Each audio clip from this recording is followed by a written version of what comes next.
Subscribe करें और bell दबाएं ताकि कोई खबर रह न जाए।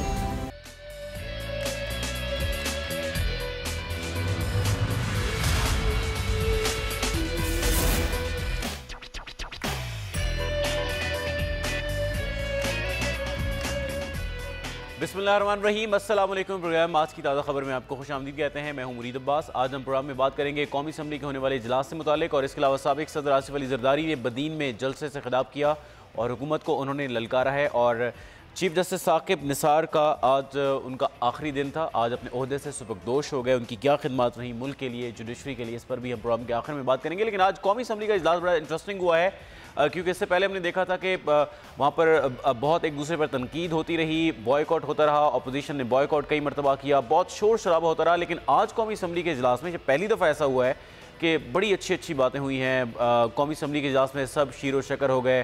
ख्वाजा साद रफ़ीक ने आज खिताब किया कौमी असम्बली के इजलास में और उन्होंने बड़ी अच्छी बातें की, और फिर इसका हुकूमत ने भी बड़ा मस्बत जवाब दिया है।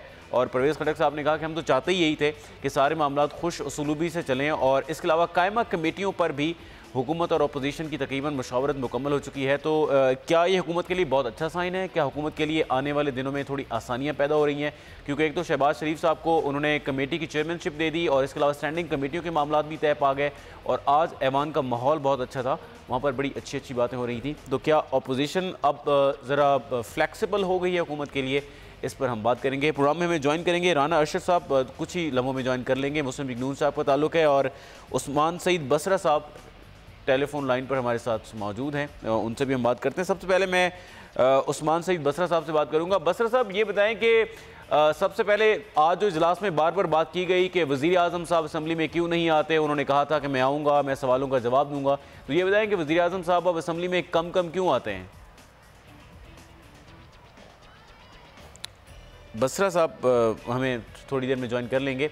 हम राना अरशद साहब से बात करते हैं। राना साहब, ये बताएं कि आज तो इजलास बड़ा अच्छा था, माहौल बड़ा अच्छा था कौमी असम्बली का, तो क्या अब आप लोगों ने जो एक आपका स्टांस हमने बड़ा हार्ड स्टांस देखने में आ रहा था हुकूमत के खिलाफ, अब थोड़े आप लीनियंट हो गए, और ये क्या मामला तय पाए हैं कि आज सब कुछ अच्छा अच्छा चल रहा था? जी, बिस्मिल्लाहिर्रहमानिर्रहीम। मरीद अब्बास साहब, मैं आपका शुक्रिया अदा करता हूँ। मैं ये अर्ज़ करना चाहता हूँ कि अगर आप आज की बात कर रहे हैं और अगर आप थोड़ी सी देखेंगे कि मियाँ शबाशी साहब का बतौर अपोजिशन लीडर जो ख़िताब हैं मुख्तलिफ, ज़रा आप देख लें कि जब एक मजहबी इशू बना था तो उस पर भी शबाशी साहब का पॉइंट ऑफ व्यू देख लें, और उसके बाद जब NRO की ये बार बार बात कर रहे थे, इनके वुज़रा कर रहे थे, और बिलखसूस मराज सईद साहब ने की थी, तो शबाशी साहब ने कहा था कि मेहरबानी करके बता दें कि हमने NRO कब मांगा, किस वक्त मांगा, और किसने मांगा, और किसके सामने मांगा। अब देखें ना, हमने तो आज तक हुकूमत गिराने की बात नहीं की। हम कहते हैं कि गवर्नमेंट, बिलखसूस प्राइम मिनिस्टर साहब ने जो कौम से वादे किए हैं और जो कंटेनर पर वादे किए थे, और जो उन्होंने पहले खिताब में फरमाया था कि वो हर सेशन में और बिलखसूस महीने में 2 दफ़ा या हर वेडनेसडे को वो आएंगे असम्बली में और सवालों के जवाब देंगे, तो फिर आपसे ज़्यादा और कौन बेहतर समझता है कि वो 5 माह में कितनी दफ़ा आए हैं? फिर इससे उनकी संजीदगी का अंदाज़ा तो लगाया जा सकता है। लेकिन मियां साहब भी नहीं आते थे, मियां साहब भी नहीं आते थे, और एतजाज़ हसन साहब को तो सेनेट में ये बिल आना पड़ा था कि वज़ीर आज़म को पाबंद बनाएं कि वो आके सेनेट में करें। तो आप लोग इस बात पर एतराज़ क्यों उठाते हैं? आपके वज़ीर आज़म भी बहुत कम कम असम्बली आते थे। मरीद अब्बास साहब, मैं ये गुजारिश करना चाहता हूँ कि हमने तो इतने दावे नहीं किए थे, ये तो दावे तमाम नियाज़ी साहब ने किए हुए हैं। और जब उन्होंने खुद मियां नवाज साहब ने कब कहा था कि वो हर वेडनेसडे को आएंगे या हर सेशन में 2 दफ़ा सवालों के जवाब देंगे, ये खान साहब ने फरमाया है। लेकिन मैं समझता हूँ कि मियां नवाज साहब जब जरूरत होती थी, नहीं, मेरे ख्याल में अगर वो नाम ही कहें तो उनको असम्बली तो आना चाहिए ना सर। इतना लाखों रुपए रोजाना की बुनियाद पर असम्बली के इजलास में खर्च होता है। मैं आपकी तरफ वापस आऊँगा। इस वक्त हमें टेलीफोन लाइन पर ज्वाइन किया है पाकिस्तान तहरीक इंसाफ के मेंबर कौमी असम्बली सरदार सनाउल्लाह खान मस्ती-खेल साहब ने। सनाउल्लाह खान साहब, बहुत शुक्रिया हमें वक्त देने के लिए। सर, सबसे पहले ये बताएं कि खान साहब जिन चीज़ों पर क्रिटिसाइज़ करते थे साबिक हुकूमत को, अब वो खुद ऐसा क्यों कर रहे हैं? वो असम्बली में क्यों नहीं आते? नहीं, बहुत मेहरबानी मुरीद साहब, आपने मुझे मौका दिया पाकिस्तान की आवाम से बात करने के लिए। नहीं, खान साहब तो बिल्कुल तैयार है। खान साहब ने खुद ये कहा था कि मैं हर वेडनेसडे को जब सेशन होगा मैं अपोजिशन के सवालों का जवाब दूंगा और मैं पाकिस्तान के अवाम को जवाब दूंगा। आपको पता है कि पाकिस्तान का जो रूल प्रोसीजर नेशनल असेंबली के वहाँ पे अलाउ नहीं है प्राइम मिनिस्टर आवर्स की। पहले दिन जब हमने ओथ लिया उसके बाद गए तो हमारे लॉ मिनिस्टर साहब ने पहले दिन ये प्रेजेंटेशन कर दी थी, लेकिन चूंकि अपोजिशन ने उसको उस वक्त अपोजिशन चाहती थी कि हमारा नाम जो है वो चेयरमैन अपना शहबाज शरीफ साहब लीडर ऑफ द अपोजिशन को बनाना चाहते थे पब्लिक सर्विस अकाउंट्स कमेटी का चेयरमैन। जब तक हमें नहीं बनाएंगे हम कोऑपरेट करने को तैयार नहीं है। आपको पता है अब अल्हम्दुलिल्लाह अपोजिशन और हमारा जो है वो इस पे कंसेंसस हो गया और अब शहबाज शरीफ साहब को बना दिया गया असेंबली में स्टैंडिंग कमेटी का चेयरमैन। तो देखें इंशाअल्लाह ताला जी अब पहली दफा हमने पाकिस्तान की हिस्ट्री में तिलावत कलाम पाक नात रसूल मकबूल के बाद कौमी तराना जो है वो अल्हम्दुलिल्लाह सारे असेंबली में खड़े होकर हम पढ़ते हैं और उसके बाद इंशाअल्लाह ताला आप देखें एक दिन होगा और अनकरीब होगा। आप देखेंगे प्राइम मिनिस्टर ऑफ पाकिस्तान जो है बड़ी खुशी के साथ। अच्छा सनाउल्लाह खान साहब ये बताएं कि कानून साजी में इतनी सुस्त रवि का शिकार क्यों है आपकी हुकूमत? गुज़श्ता हुकूमतों में इतने दिनों में अच्छी खासी कानून साजी हो जाती थी, आपकी हुकूमत कानून साजी की तरफ क्यों नहीं आ रही? इसकी वजह क्या है?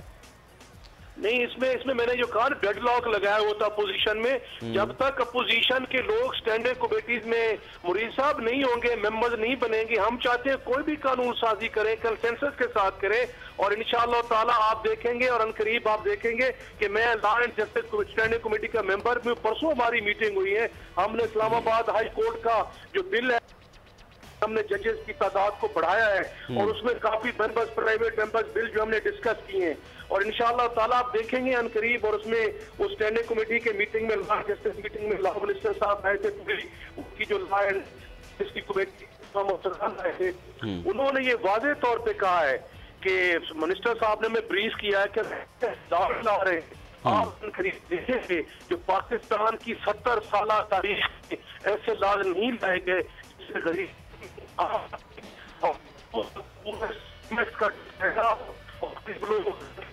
सही।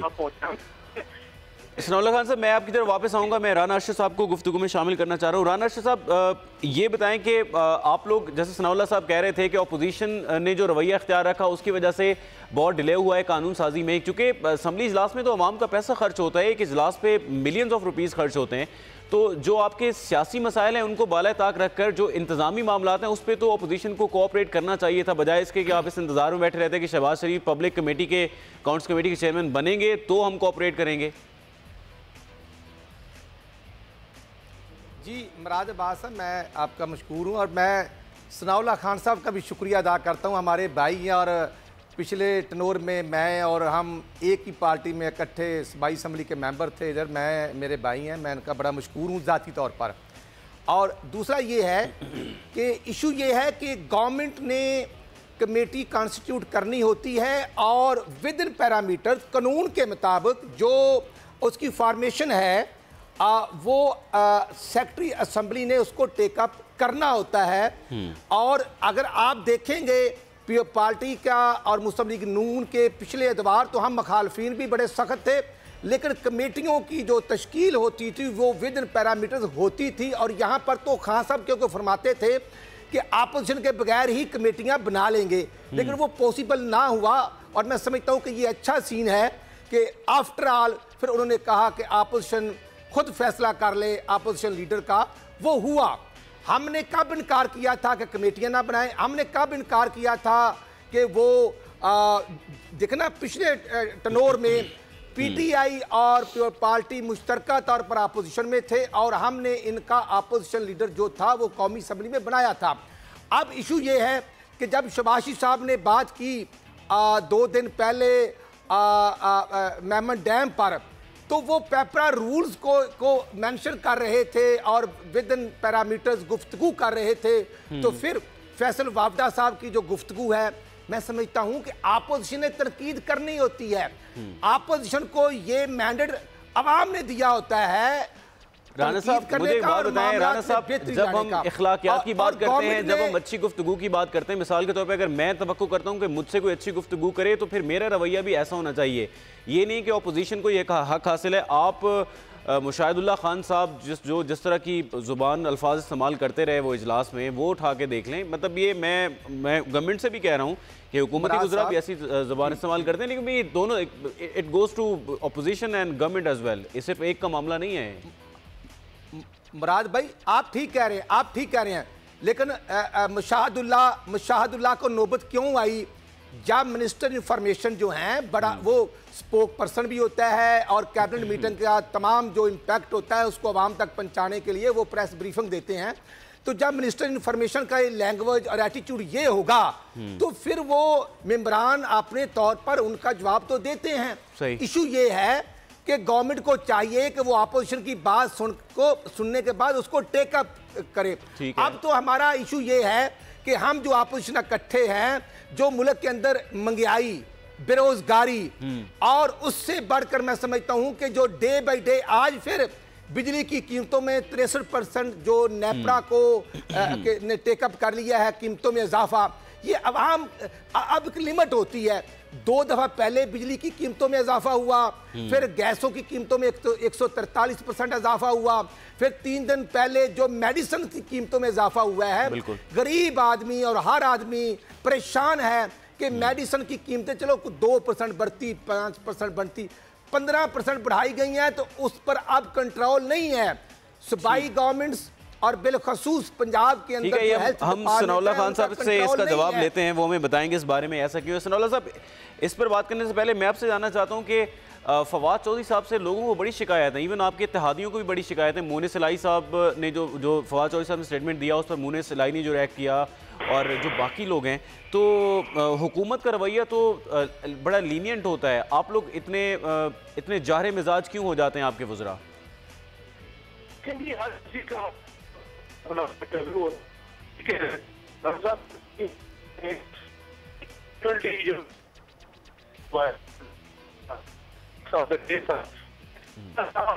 सनाउल्लाह साहब, आपकी आवाज़ हमें सही नहीं आ रही, हम आपसे दोबारा आपको रिकनेक्ट करते हैं, आपकी आवाज़ में डिस्टॉर्शन आ रही है। राना साहब, मैं आपसे जानना चाहता हूँ कि अब आप लोग क्या सोच रहे हैं? जरदारी साहब से आपने हाथ मिला लिया, वैसे तो आप यूटर्न दूसरों को कहते हैं, लेकिन अब आप लोग पहले तो घसीटने की बातें करते थे, अच्छा हुआ अब आपने गले लगा लिया है। तो अब अपोजिशन इसी तरह रहेगी, माहौल अच्छा चलेगा, या फिर आप लोगों ने कोई प्लान कर रखा है कि अब हुकूमत को टफ टाइम देना है? और किस तरह टफ टाइम देने का इरादा रखते हैं आप, असम्बली के अंदर या फिर अपोजिशन बाहर भी निकलेगी? इशू ये है, पीपल पार्टी और मुस्लिम लीग बिल्कुल 2 हकीकतें हैं। उनकी अपनी पार्टी, हमारी अपनी पार्टी, और 25 जुलाई का इलेक्शन हमने एक दूसरे की मुखालफत में कंटेस्ट किया है। अब इशू ये है कि जो इलेक्शन के बाद पोजीशन बनी तो अल्टीमेटली अपोजिशन मुत्तहद हुआ करती है कुछ पॉइंट्स पर। हमारा उनसे ना कोई पहले इत्तेहाद था इलेक्शन का, ना आज हमने कोई प्लान किया है। हम तो अवामी इश्यूज़ पर कौमी असम्बली में उनके साथ हमारा इत्तेहाद है। जब गवर्नमेंट की ये पोजीशन बन जाएगी कि प्राइम मिनिस्टर साहब को खुद नहीं पता होता कि डॉलर की कीमत कितनी हो गई, और पूरे पाकिस्तान में जो ज़िम्मेदार गन्ने की कीमत जो 180 रुपये इन्होंने मुकर्रर की थी, उसको 1 माह सीज़न लेट शुरू हुआ, उसके बाद फिर जो गंदम की बुआई होनी थी वो लेट हो गई, और पूरे पाकिस्तान में जो यूरिया की बोरी मुस्लिम लीग नून के दौर में 1250 रुपये की थी वो 1900 रुपये तक पहुंच चुकी है। DAP की बोरी जो 2400 की थी वो अब 3800 की पहुंच चुकी है। अब जिम्मेदार जाए तो जाए कहाँ पे?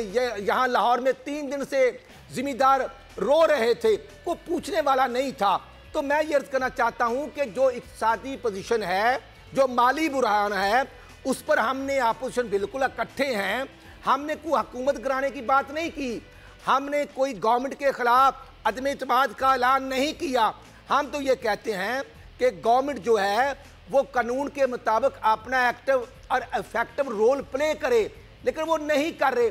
जितने वुज़रा हैं वो तनकीद के अलावा कोई बात नहीं करते, तनकीद ज़रूर करें, लेकिन जो उनके पास ओहदा है वो गवर्नमेंट के टैक्स से जो इंजॉय कर रहे हैं, वो जहाज़ों पर जाए में कोई इतराज़ नहीं, वो सरकारी गाड़ियों पर जाए, हमें कोई इतराज़ नहीं।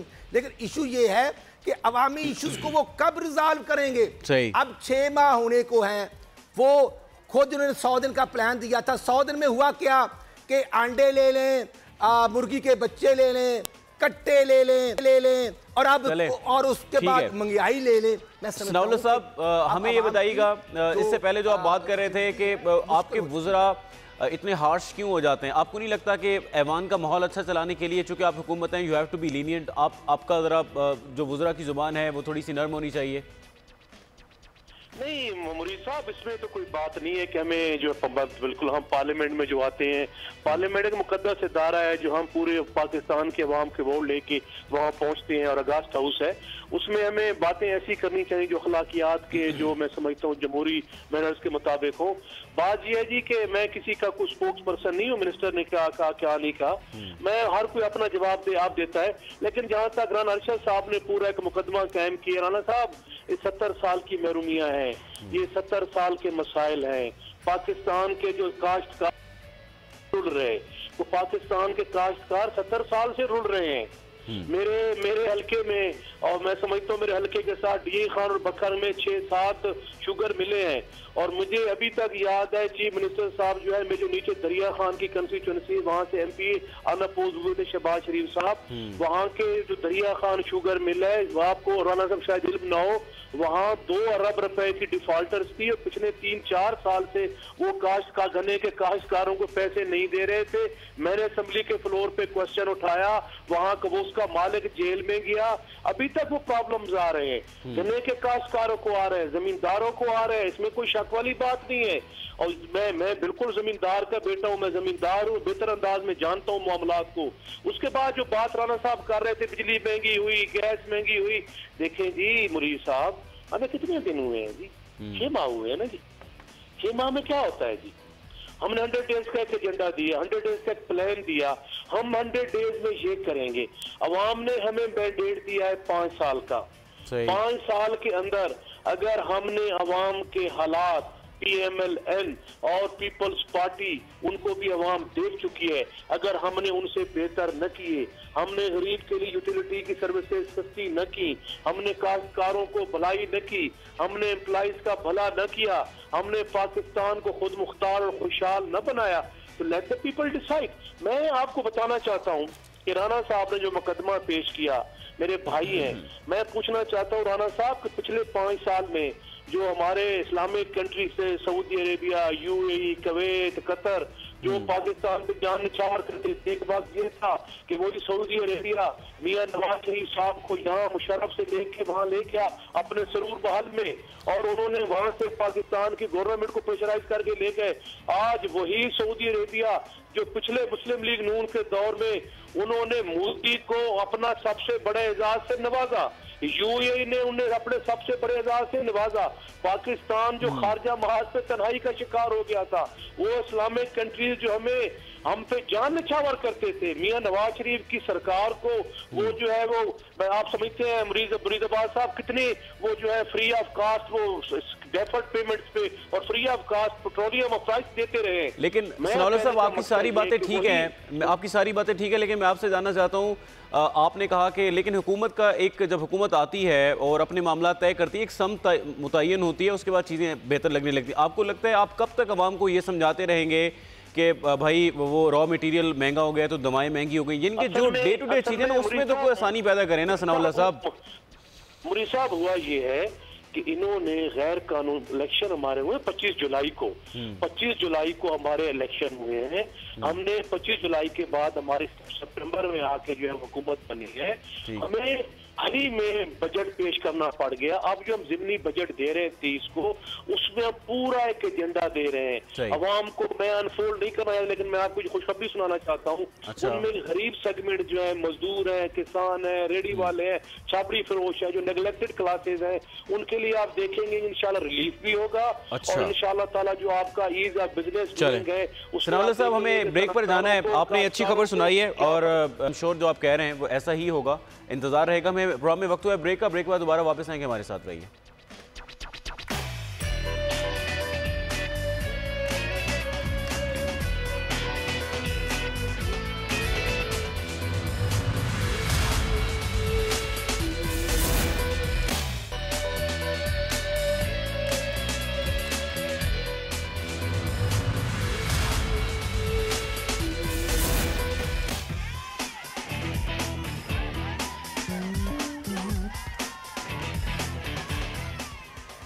प्रोग्राम में आपको दोबारा खुश आमदीद कहते हैं और प्रोग्राम में हमारे साथ हैं राना अरशद साहब मुस्लिम लीग नून से और सनाउल्लाह खान मुस्तकील साहब पाकिस्तान तहरीक इंसाफ से।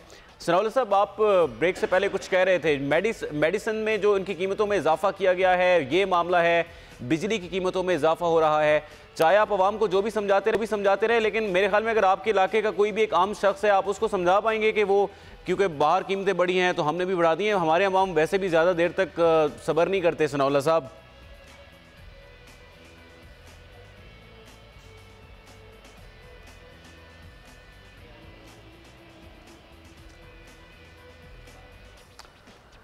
हमारे यहाँ रब्ता उनसे मुनक़ता हो गया है। राना अरशद साहब, ये बताएं कि कीमतों में इजाफा तो आपकी हुकूमतों में भी होता था, फ्यूल प्राइस बढ़ती रही, डॉलर भी बढ़ता रहा, बाकी चीज़ों की भी कीमतों में इजाफा होता रहा, तो आप इस हुकूमत को थोड़ा सा टाइम देना। जैसे सनाउल्लाह साहब कह रहे थे 6 महीने में क्या हो सकता है। सर 6 महीने में तो आप एक समत मुतय्यन करते हैं अपनी हुकूमत की।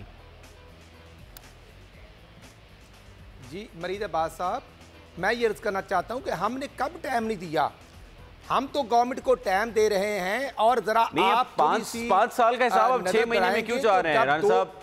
जरा उनको काम तो करने देना। 5 साल का मैंडेट है तो फिर आगे टाइम आएगा, फिर आपके पास भरपूर मौका होगा। मरीज भाई ओके जी ओके मरीज भाई, गुजारिश ये है, हमने तो खान साहब से गुजारिश नहीं की थी कि वो फरमान जारी करें कि विद इन 100 डेज वो एक प्रोग्रेस ले आएंगे, वो एक समत डिक्लेयर कर देंगे और कौम को तरक्की होती नजर आएगी।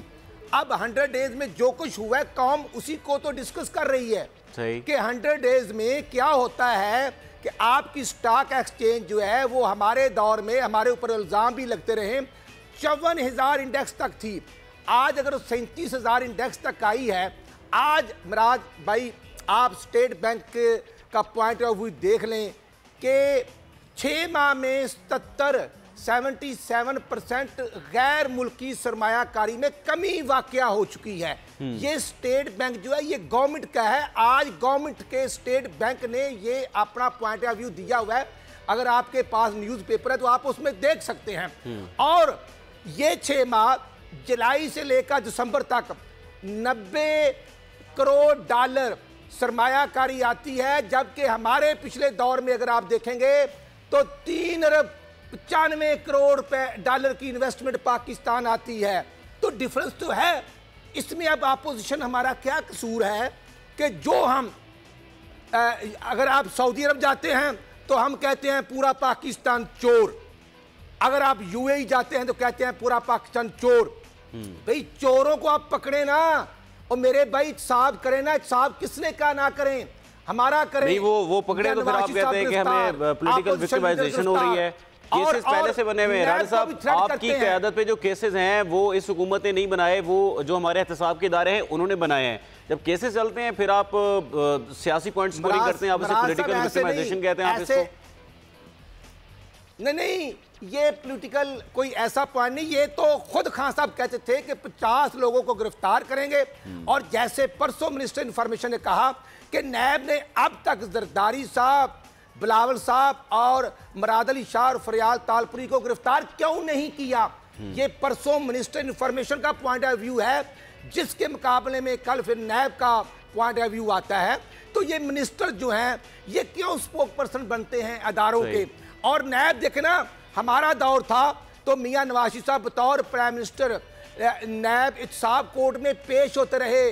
चौधरी कमर जमान साहब पहले चेयरमैन थे, फिर जुनैद इकबाल साहब आए हैं, और आज प्राइम मिनिस्टर जो हैं उनके खिलाफ हेलीकॉप्टर रेफरेंस है, वो नहीं आते, उनके वुज़रा नहीं आते। परवेज खटक साहब के खिलाफ रेफरेंस है, बाबर अवान साहब के खिलाफ रेफरेंस है, फिर CM खैबर पख्तूनख्वा महमूद खान साहब के खिलाफ रेफरेंस है।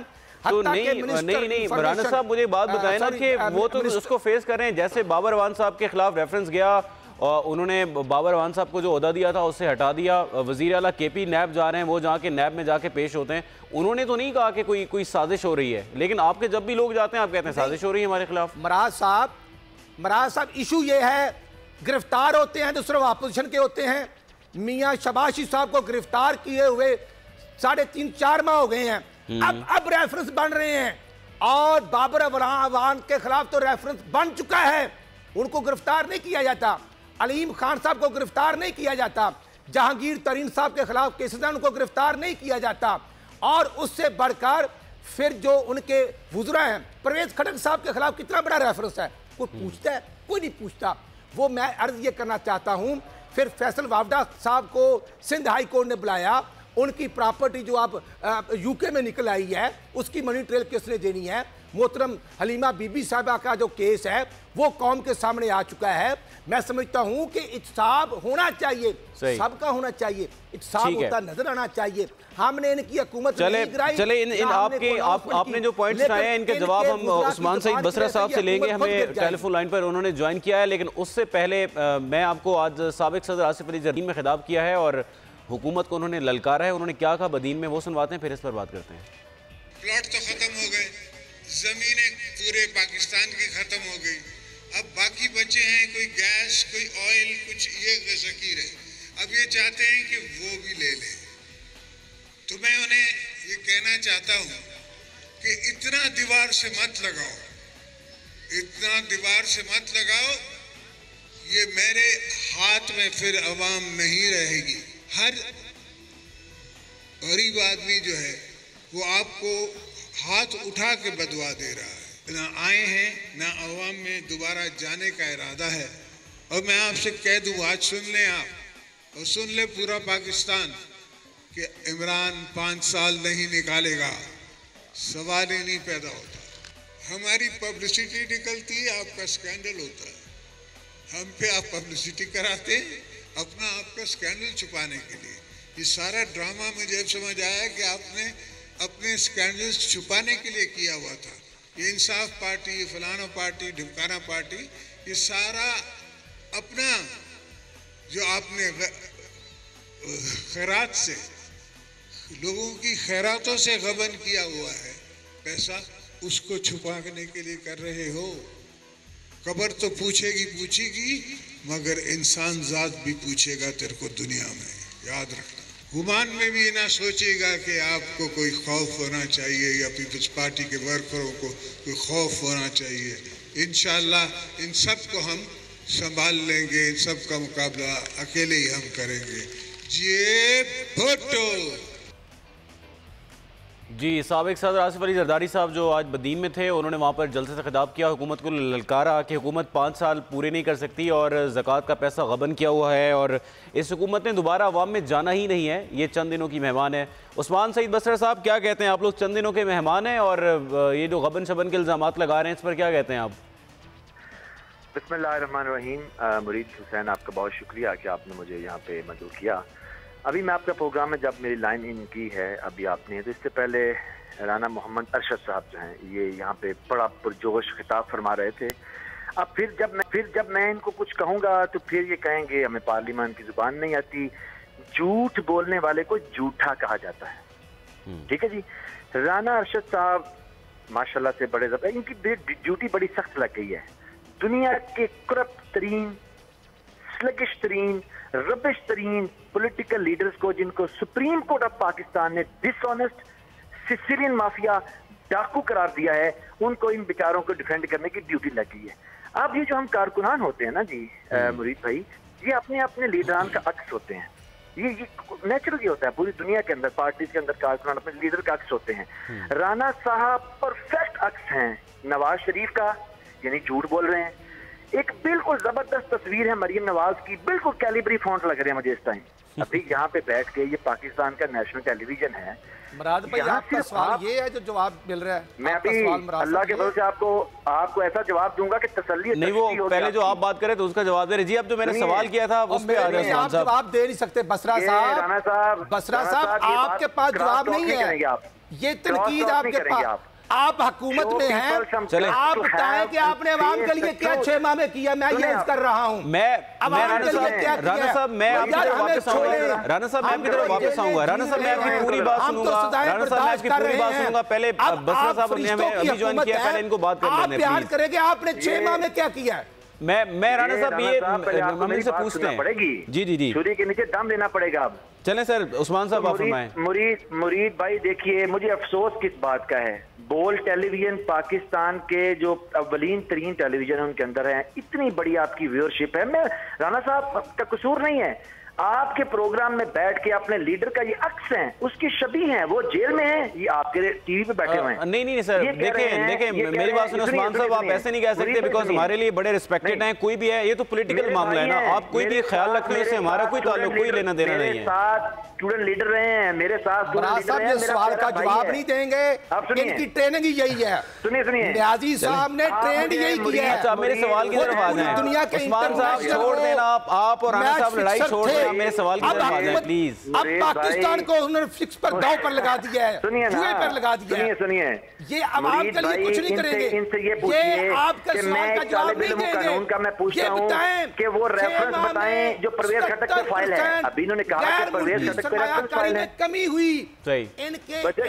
अच्छा राना साहब नहीं बनेगा। राना साहब 1 मिनट दीजिएगा। राना साहब मैं I will come back to you. Rana साहब, बसरा साहब, जो मैंने जरदारी साहब ने जो बात की है, जो मैं आपने सुनी भी, आई एम श्योर आप उस पर जवाब दे दें। मैं क्विकली इसके ऊपर आऊंगा। मैं सिर्फ ये कहूंगा कि राना साहब से मैं पूछना चाहता हूँ, राना साहब से मैं पूछना चाहता हूं कि परवेज खटक पे जो रेफरेंस फाइल किया गया है, जिसका ये भी कह रहे थे, उस रेफरेंस का टाइटल बता दें। इनको कानून का पता ही सिरे से कोई नहीं है, उनके खिलाफ कोई रेफरेंस नहीं है। राना साहब आप इस बात का जवाब दे दें। राना साहब कौन सा रेफरेंस फाइल हुआ है परवेज खटक साहब पे, कौन सा रेफरेंस फाइल हुआ बता दें। इल्जाम लगाने का मैं चैलेंज कर रहा हूं, अगर आप ये टाइटल बता दें, मैं चैलेंज कर रहा हूं, मैं इनको जो नहीं बनता तो क्यों किया है?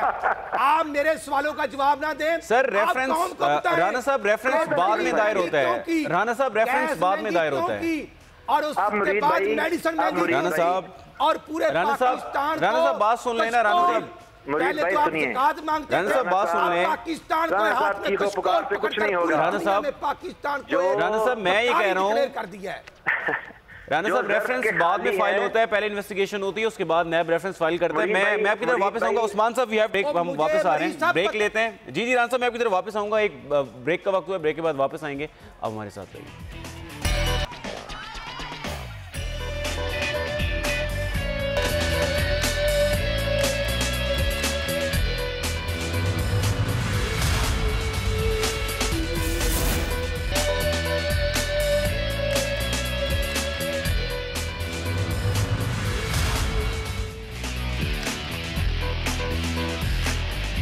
प्रोग्राम में आपको दोबारा खुश आमदीद कहते हैं। बसरा साहब मैं आपसे जानना चाहता हूं, जो जरदारी साहब ने कहा है कि आपकी हुकूमत मेहमान है, मांगे तांगे की हुकूमत है और बस आप लोग चंद दिनों में चले जाएंगे, आपकी हुकूमत को गिराने की ज़रूरत नहीं है, क्या कहते हैं आप इस पर?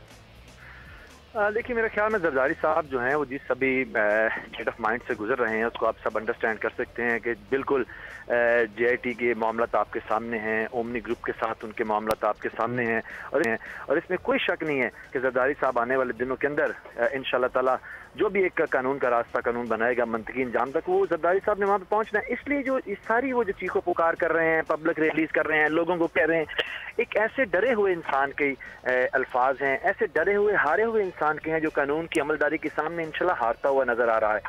देखिए जहाँ तक ये बात है कि हमारी हुकूमत कब की मेहमान है, ये चीज़ें तो अल्लाह के हाथ हैं। अगर ये वही लोग हैं जो कहा करते थे कि पाकिस्तान तहरीक इंसाफ क़यामत तक जो है इक़्तिदार में नहीं आ सकती, पाकिस्तान तहरीक इंसाफ के लीडरान के हाथों में इक़्तिदार की लकीर नहीं है, ये तो फैसला किया लोगों ने और मेरे अल्लाह के फजल के बाद ये फैसला जरदारी साहब के हाथ में नहीं है कि इसकी हुकूमत किसकी मेहमान है। एक चीज़ मैं आपको बता दूं कि इंशाल्लाह ताला जो प्राइम मिनिस्टर ऑफ पाकिस्तान है और इस हुकूमत का जो रिजॉल्व है वो करप्शन के खिलाफ, बदउनवानी के खिलाफ, बदउनवानों के खिलाफ, करप्ट प्रैक्टिस के खिलाफ बिल्कुल हमारा एक स्टैंस बड़ा क्लियर है कि अब पाकिस्तान आगे नहीं बढ़ सकता।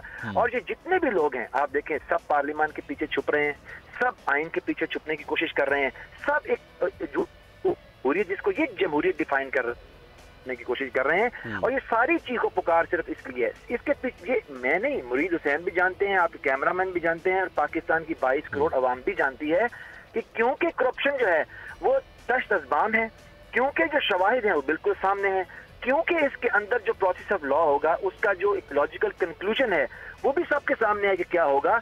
इसलिए अब ये लोग असल में इनको परेशानी क्या है, ठीक है। परेशानी ये है जरदारी साहब को कि पाकिस्तान में पहली दफा सलीमुल्लाह और कलीमुल्लाह की पार्टनरशिप टूट गई है। इनका ख्याल था कि इमरान खान की हुकूमत थोड़ी एक्सपीरियंस से बनी है, हम जब इक़्तिदार में अब आ गए हैं हम इनको ब्लैकमेल कर लेंगे, को बंदे इनके तोड़ लेंगे, खरीद लेंगे, लेकिन अल्हम्दुलिल्लाह वो फेल हो गए हैं। अब वो देख रहे हैं कि हमारा रिजॉल्व करप्शन और करप्ट प्रैक्टिस के खिलाफ बड़ा क्लियर है।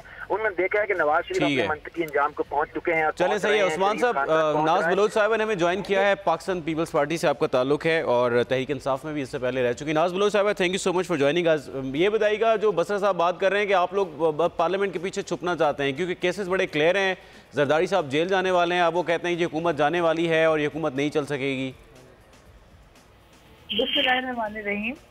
देखिए, ये तो वक्त बताएगा कि कौन जेल में जाएगा, कौन जेल में नहीं जाएगा, ये तो वक्त बताएगा। अभी तो इन्वेस्टिगेशन होनी है, अभी अदालती फैसले आने हैं, अभी तहकीकात होगी, तमाम चीज़ें। इससे पहले भी सैफुर रहमान पाँव पड़ चुके हैं, जिस तरह से अकाउंटेबिलिटी के नाम पे विच हंटिंग हुई है माजी में, तो ये चीज़ें तो होती रही हैं। हर दौर में ऑपोजिशन का मुंह बंद करने के लिए बारी बारी एक एक ऑपोजिशन की पार्टी को इसी तरह से जेलों में बंद करने का रवायत कोई नई नहीं है। It's not something new. मकसद नहीं सिर्फ ये है कि जो हुकूमती जमात है वो पहली दफ़ा आई है, वो नहीं है।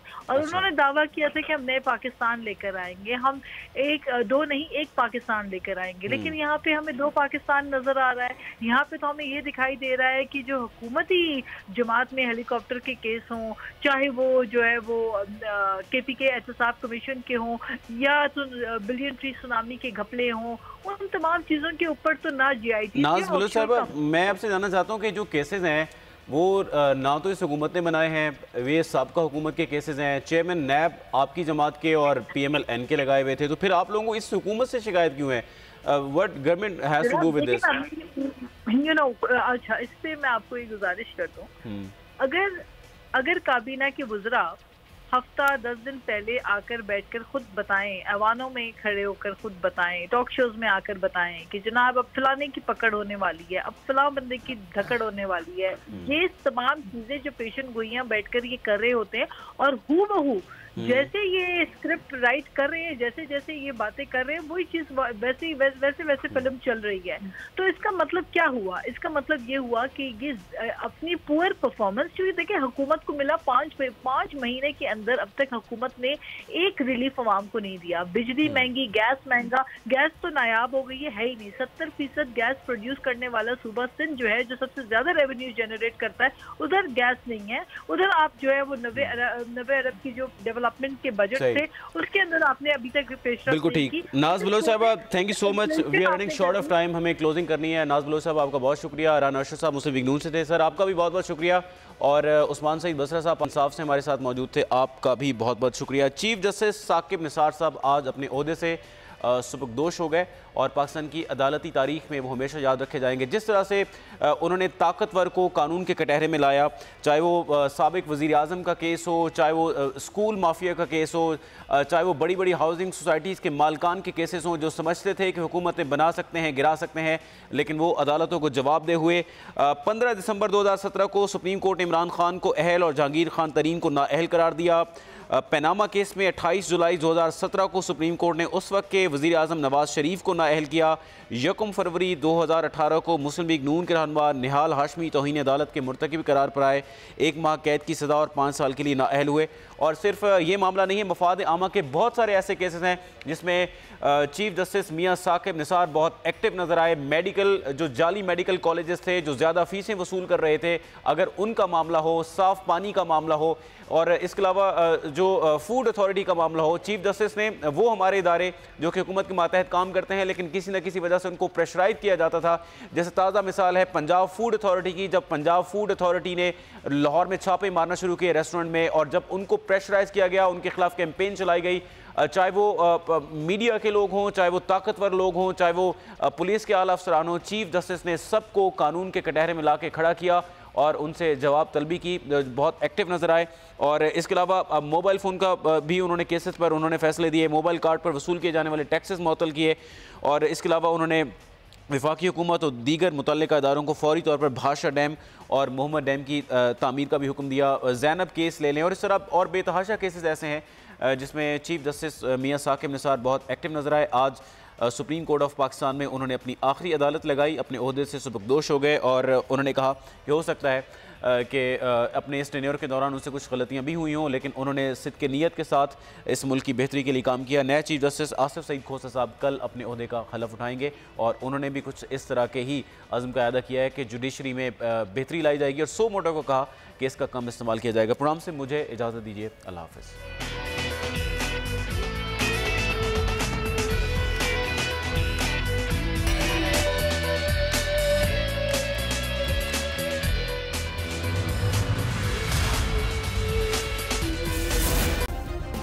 सब्सक्राइब करें और बेल दबाएं ताकि कोई खबर रह न जाए।